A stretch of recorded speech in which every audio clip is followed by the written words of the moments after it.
Alors, shalom les koulam, nous sommes donc au huitième jour de la fête de Hanouka.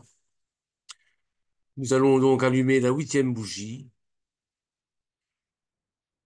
Je ne vais pas revenir sur l'histoire qui a inspiré l'instauration de cette fête, qui est non biblique. Je ne vais pas revenir non plus sur l'origine de la fête de Noël, qui est d'origine païenne. Je ne vais pas faire une comparaison entre Hanouka et Noël, ça ne m'intéresse absolument pas.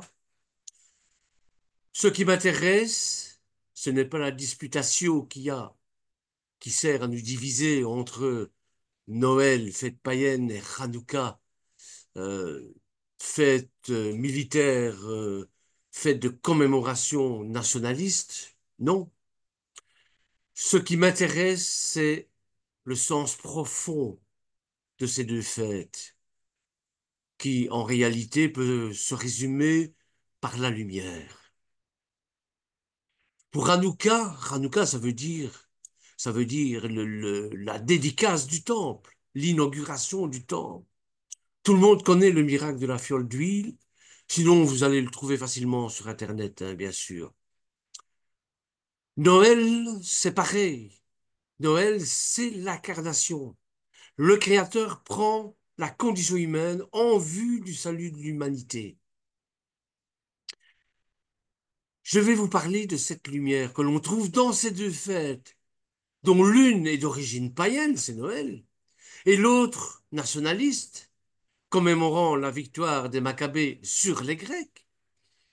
Mais cette lumière, il faut la retrouver au début de Bereshit, dans la Genèse. Car en réalité, pour comprendre le sens profond de ces fêtes, il faut obligatoirement comprendre le fonctionnement de la pensée thoraïque, qui est la pensée divine, qui est la pensée de l'Éternel. Et entrer dans cette pensée, Dieu veut réaliser un projet. Bereshit, c'est ça que ça veut dire. Bet Réchit. Le Réchit, c'est le projet. Si nous-mêmes, nous avons plusieurs projets dans notre vie, Dieu n'en a qu'un seul. Et c'est celui-là et pas un autre. Et celui-là est parfait parce que Dieu est parfait. Il ne va pas recommencer 36 000 fois. C'est celui-là.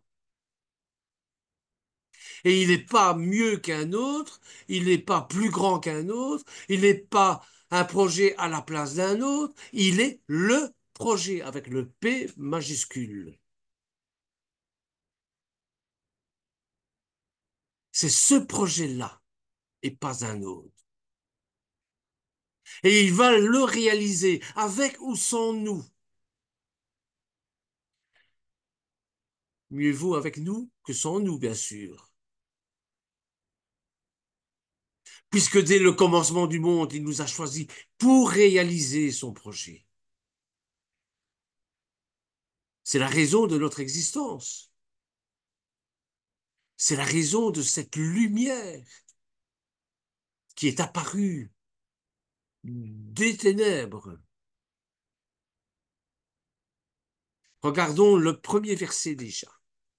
Bereshit bara Elohim et hashamayim ve'aeretz.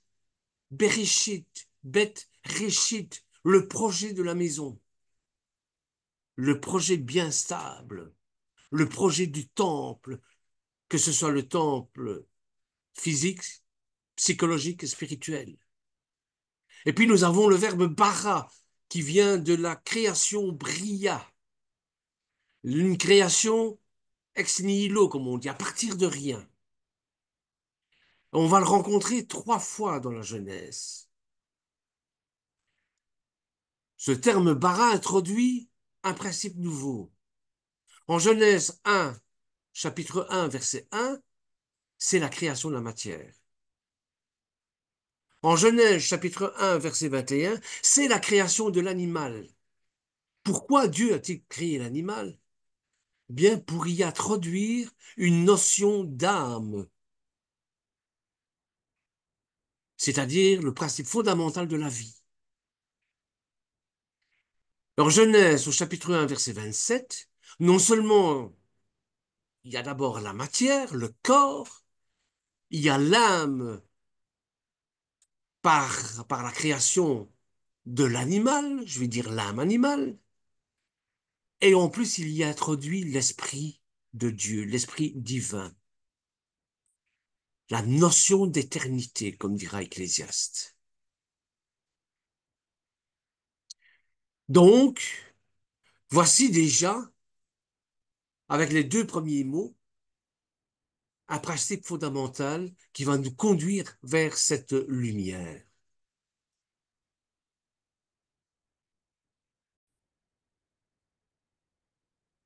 Donc, recommençons notre lecture.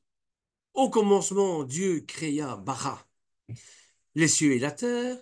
La terre était informe et vide. Tohu vabohu.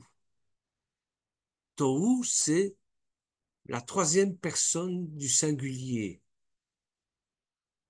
Il représente Dieu. Vabohu, à partir de où? De lui. À Barokourou, souvenez-vous. Béni soit celui, béni soit-il, le Saint béni soit-il. Borou, c'est ça. Donc, ça nous introduit déjà dans un domaine où Dieu est omniprésent. La fête de Hanouka, c'est justement cela, c'est justement ce combat, hein, pour faire accepter l'omniprésence de Dieu. Parce que la pensée helléniste se focalise uniquement que sur l'homme, dans sa beauté, dans sa philosophie, euh, dans tout. On enlève l'omniprésence de Dieu. Hanouka, c'est ça aussi. C'est ce combat intérieur que nous avons.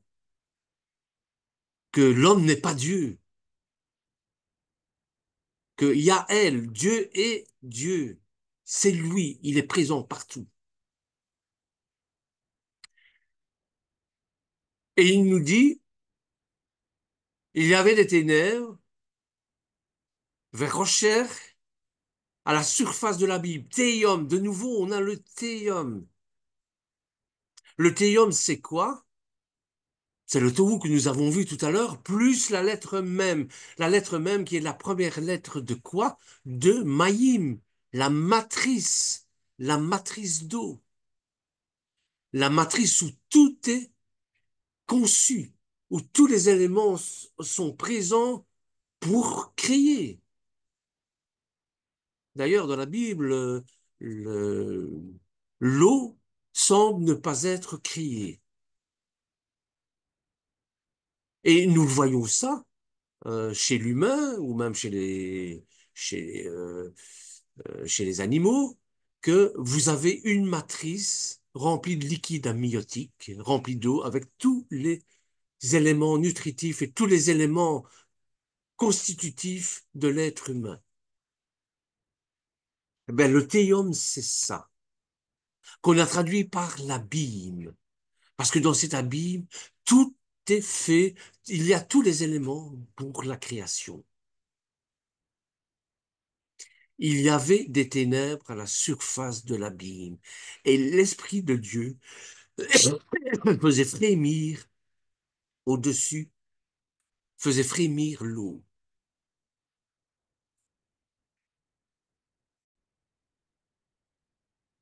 Le psaume qui parle le mieux de cela, c'est le psaume 139.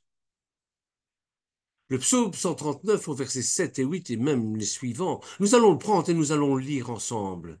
Et vous verrez, c'est le psaume qui parle le mieux de l'omniprésence de Dieu.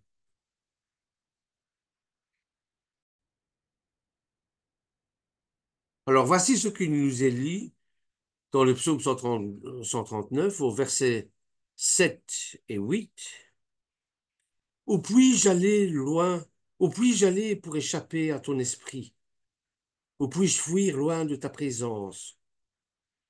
Si je monte aux cieux, tu y es. Si je me couche au shéol, t'y voilà. Si je m'envole au loin sur les ailes de l'aurore, et que j'atterris au-delà de la mer, même là ta main me conduit, et ta main droite me retient fermement. Si je dis, écoutez ça, si je dis que les ténèbres m'entourent et que la lumière autour de moi soit nuit, même les ténèbres comme celle-ci ne sont pas trop ténébreuses pour moi. Mais la nuit est aussi claire que le jour. La nuit et le jour sont pareils. Amen, ve Amen. Voyez à quel point ce psaume est magnifique et merveilleux, qui nous montre même l'omniprésence de Dieu. Il nous montre aussi dans d'autres versets l'omniscience de Dieu, mais c'est un autre. Alors revenons justement à ces ténèbres. Il nous est dit qu'il y avait des ténèbres au-dessus des eaux. Eh bien, frères et sœurs, je vous garantis que Dieu demeure dans une obscurité épaisse. Les ténèbres, c'est ça. Saviez-vous que Dieu habite dans d'épaisses ténèbres? Que le Dieu de la lumière habite parfois dans les ténèbres? Il est sorti des ténèbres. Et cette idée va à l'encontre d'une grande partie de notre imagerie, bien sûr, et de notre imagination concernant l'Éternel lui-même. Après tout, ce qui n'est pas écrit en 1 Jean chapitre 1 verset 5, que Dieu est lumière et que le Seigneur sera notre lumière, dans Isaïe au chapitre 60 verset 19. Et c'est vrai. Mais ce qui est également vrai, c'est que l'Éternel a dit qu'il habiterait dans d'épaisses ténèbres. C'est dans 1 Roi, chapitre 8, verset 12. Comment est-ce possible? Comment est-ce possible que Dieu, qui est lumière, habite dans d'épaisses ténèbres? Bon, il est important de comprendre ce qui arrivera à une personne qui voit directement la pleine gloire de Dieu. Souvenez-vous de mes vidéos précédentes. Nous étions dans cette gloire de Dieu. Cette gloire que nous avons perdue à cause de péché des origines. Et notre désir, c'est de retourner dans cette gloire. Bref, être en contact directement avec la pleine gloire de Dieu, mais c'est la mort instantanée. Exode chapitre 33, verset 20. Une personne est incapable de comprendre tout ce que Dieu est dans sa gloire et de vivre cette expérience. C'est impossible.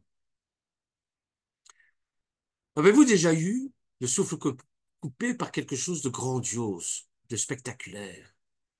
Eh bien maintenant, vous multipliez ça, ce sentiment-là, par des millions de fois. Et je pense que vous comprenez ce que je dis. Ainsi, spécifiquement, lorsque Dieu est à la portée du contact humain, il habite dans d'épaisses ténèbres, afin que sa gloire ne le consume pas comme avait Aviaviou. Souvenez-vous à la dédicace du Mishkan. Cette gloire qui a consumé les deux fils d'Aaron. Donc,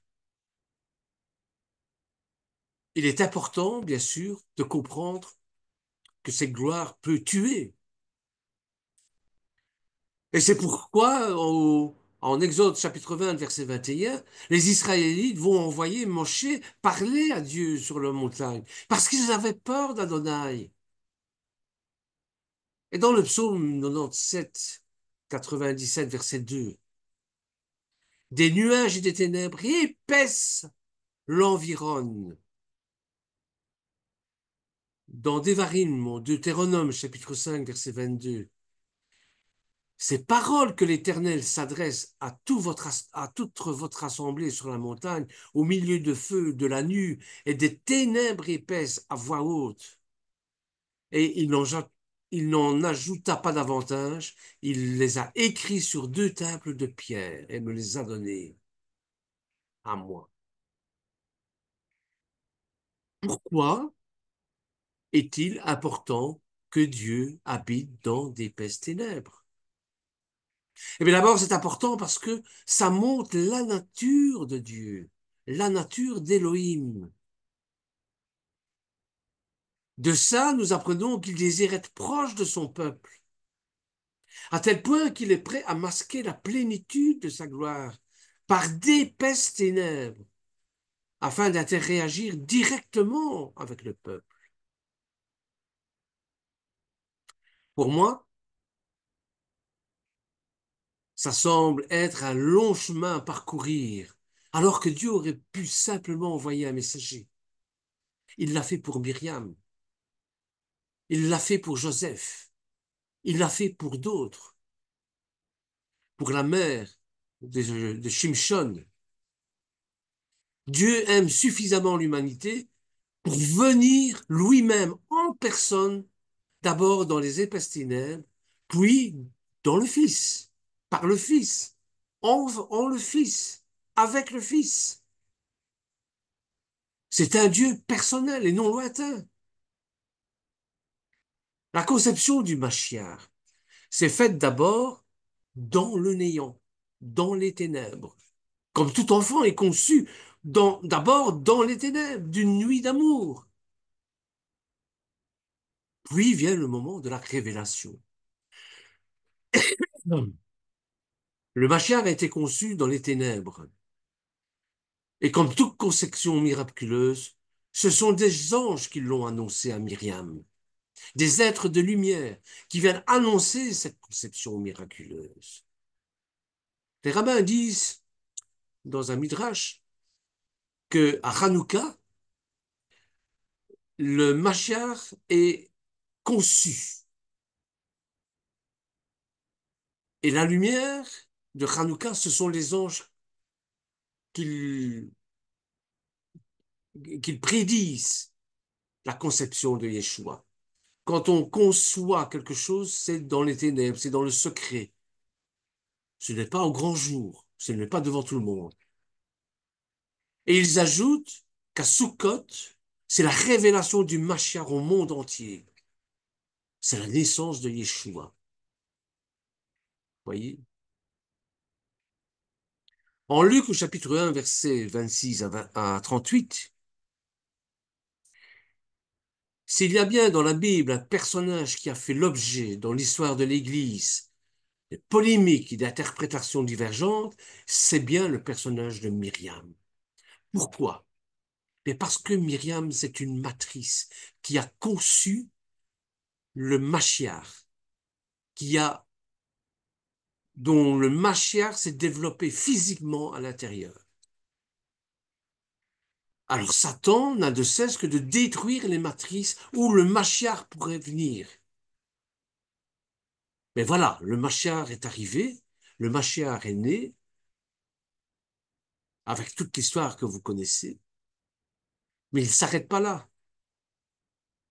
Le Satan va essayer de détruire par l'idéologie cette matrice. Comment? Ben, en nous divisant. Il me semble que personne ne parle bien d'elle parce qu'il faut qu'elle soit éliminée du champ des croyants parce que c'est la matrice du Mashiach. Et dans la piété populaire catholique, on tend à placer Myriam sur le même plan que Yeshua Mashiach, que Jésus-Christ. On en fait presque une divinité. Ce qui divise bien sûr les protestants et les catholiques.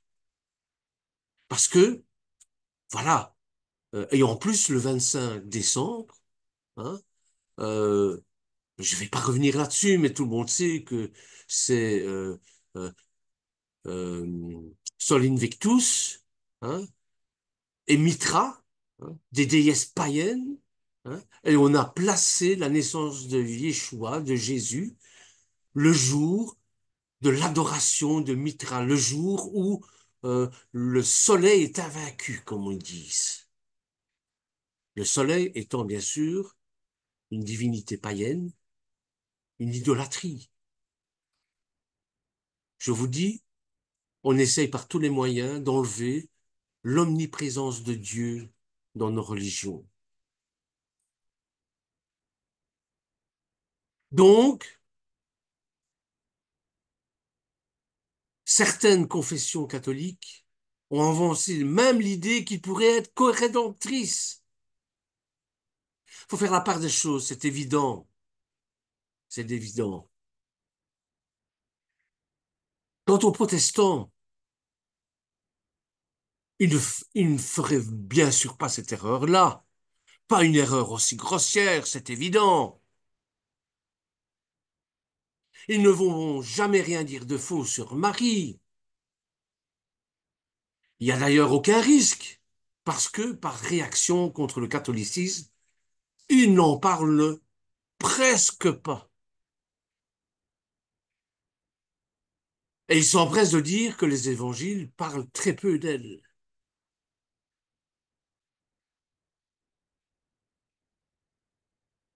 Pourtant, il ne fait aucun doute que Myriam a été une source d'information majeure pour Luc lorsqu'il a écrit son évangile.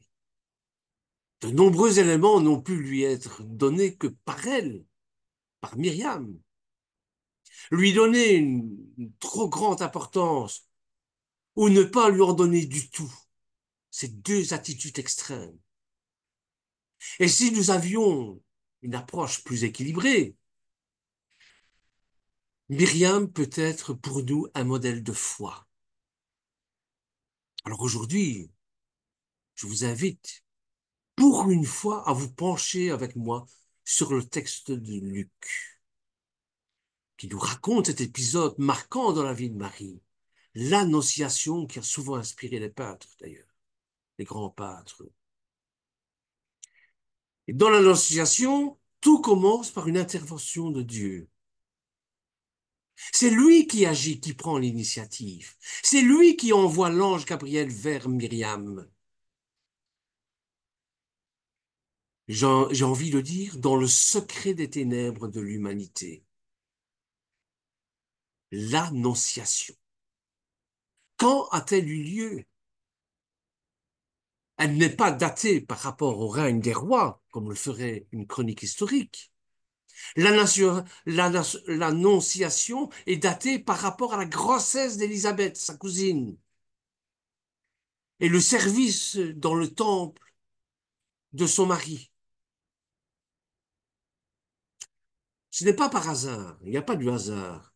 Hasard et Hachem, ça commence par la même lettre d'ailleurs. La naissance de Yeshua est mise en relation avec la naissance de Jean-Baptiste. Où a-t-elle lieu? Elle a lieu à Nazareth.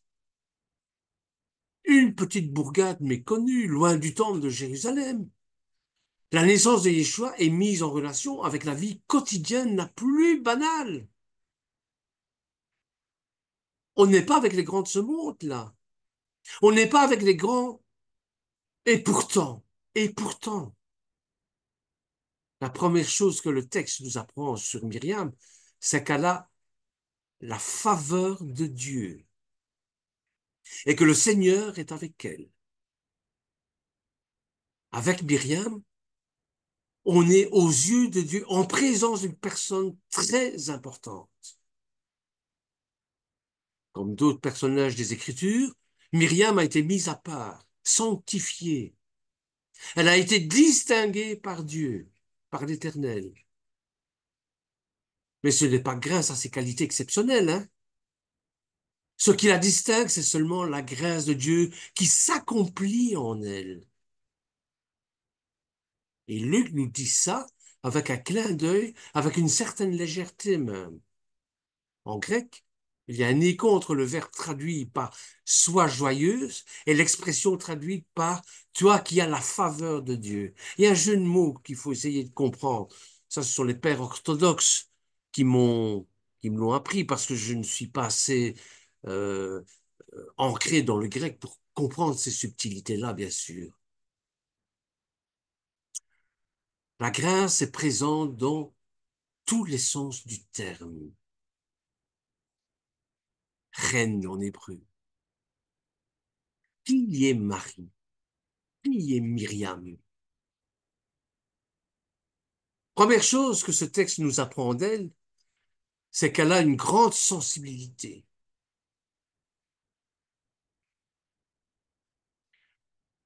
On nous dit qu'elle fut très troublée, ou, ou selon d'autres traductions, très émue.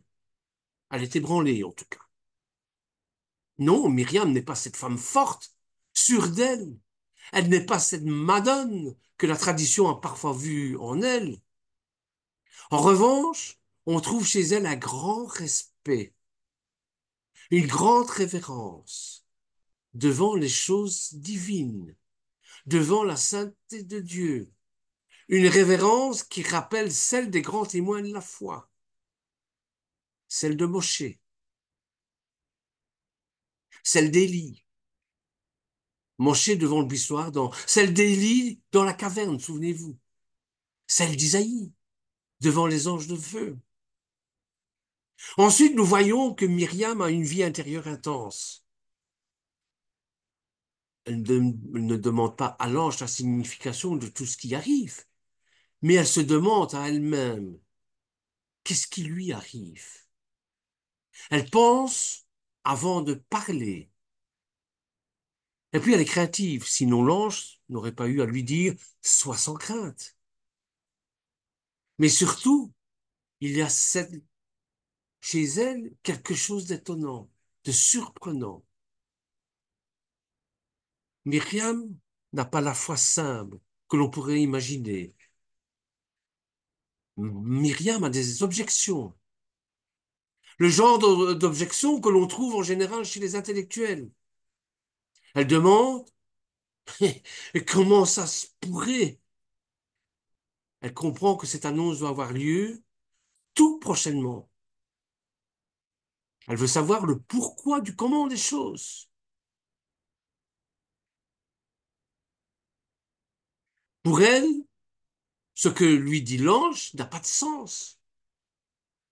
Elle ne s'est pas encore rapprochée de son fiancé Joseph. Ils n'ont pas encore couché ensemble. Et elle connaît les lois de la nature. On ne la lui fait pas, elle, non. Pour elle, ce que l'ange lui annonce est tout simplement impossible. On ne peut pas. Et encore aujourd'hui, frères et sœurs, il y a des gens qui mettent en doute la conception miraculeuse de Yeshua. On le voit, la foi de Marie, de Myriam, n'exclut pas la réflexion et le questionnement. Myriam reconnaît le mystère, mais ça ne l'empêche pas de poser des questions. Les deux ne sont pas incompatibles. L'ange va devoir expliquer, argumenter, il va devoir lui donner des détails sur la manière dont va agir la Roua Kodesh, le Saint-Esprit. Il va devoir expliquer que la Roua Kodesh couvrira Marie. Et pour Myriam, Marie, qui connaît bien les Écritures, cette image évoque la nuée qui a conduit le peuple d'Israël à travers le désert. Cette nuée où Dieu est à l'intérieur, dans d'épaisses ténèbres. Cette nuée à la fois révélée et cachée la présence de Dieu. Elle rendait Dieu à la fois proche et distant, avec sa perception de ce qui est saint. Myriam va se trouver tout proche de Dieu. C'est son respect pour la sainteté de Dieu qui va rendre possible la plus grande proximité, la plus grande intimité avec lui. On le voit, le questionnement de Myriam n'aura pas été inutile, puisqu'il va permettre le dévoilement du plan divin. Lorsque Dieu vous met dans son plan, posez-lui des questions, il va vous répondre. L'ange va aborder la question de cette naissance virginale qui a fait l'objet de controverses. Je crois que ce serait passer à côté de ce texte que de vouloir comprendre comment cette naissance virginale s'est passée concrètement. J'ai lu encore il n'y a pas si longtemps que ça, que Yeshua était le fruit de la semence de Joseph dans Marie. Où est notre foi lorsqu'on lit des choses pareilles? Mais une chose est sûre, c'est qu'en nous racontant ces événements de cette manière et pas d'une autre, Luc veut nous dire quelque chose. Il veut nous dire que Yeshua est à la fois Dieu et homme. Dieu par la Ruach HaKodesh et homme par Myriam. Et cette idée est d'ailleurs soulignée par le choix du verbe utilisé pour dire être enceinte, qui signifie aussi réunir, prendre ensemble. C'est le même verbe en, en grec. Donc la foi de Myriam reconnaît d'abord le mystère divin. Puis, elle ne laisse pas de côté la raison et donne libre cours à ses questions, sans se censurer, comme nous avons l'habitude de faire. Mais elle n'en reste pas là, elle ne s'arrête pas aux questions. Une fois elle a posé ses questions, elle va plus loin, elle fait pleinement confiance à Dieu, à l'Éternel. Elle va lui dire, je suis la servante du Seigneur, que tout se passe pour moi comme tu me l'as dit. On le voit, Myriam peut être pour nous un modèle de foi. Elle nous montre que la grâce de Dieu nous précède. Elle nous montre que la foi repose sur une intériorité. Elle nous montre que la foi n'est pas incompatible avec les questions suscitées par la raison. Elle nous montre que les choses divines ne peuvent être approchées qu'avec respect, avec révérence. Et enfin, elle nous montre que ce respect, cette révérence, donne accès à une intimité avec Dieu. Une intimité qui ouvre sur la confiance. Une confiance pleine et entière. C'est également important car nous marchons souvent dans l'obscurité. Qui n'a pas ressenti l'obscurité de la dépression, de l'incertitude, de la peur, de la tristesse, dans les moments sombres de la vie? Je crois que l'Éternel est bien plus proche que nous ne pouvons le comprendre. Et dans ces moments où il se sent lointain, où nous avons l'impression d'être perdus dans les ténèbres, eh bien, Dieu est en fait avec nous, suffisamment proche pour que nous puissions le toucher si nous voulons simplement lui tendre la main. N'est-ce pas notre expérience lorsque nous sommes dans une obscurité épaisse, lorsque nous sommes dans cette obscurité, et si vous calmez votre âme, vos angoisses, et faites attention, je crois que le plus souvent, vous commencerez à remarquer que vous n'êtes pas seul. Vous vous rendez compte qu'il y a quelqu'un qui marche avec vous, tranquillement, d'un pied sûr, et avec beaucoup de patience. Il marche avec vous dans les ténèbres, en attendant le moment où vous parlerez, où vous tendrez la main, où vous demanderez son aide. L'une des choses amusantes à propos de l'humanité est que nous attendons toujours à ce que Dieu entre en scène avec un éclair, un tonnerre qui va ébranler nos âmes. Mais l'Éternel est rarement comme ça. L'Éternel aime entrer en scène tranquillement, humblement. Il regarde la scène de la souffrance humaine avec le cœur attentionné d'un père et la douce grâce d'un agneau. Il peut être facilement trouvé par ceux qui réalisent qu'il est dans l'obscurité épaisse. Nous devons juste nous rappeler de regarder.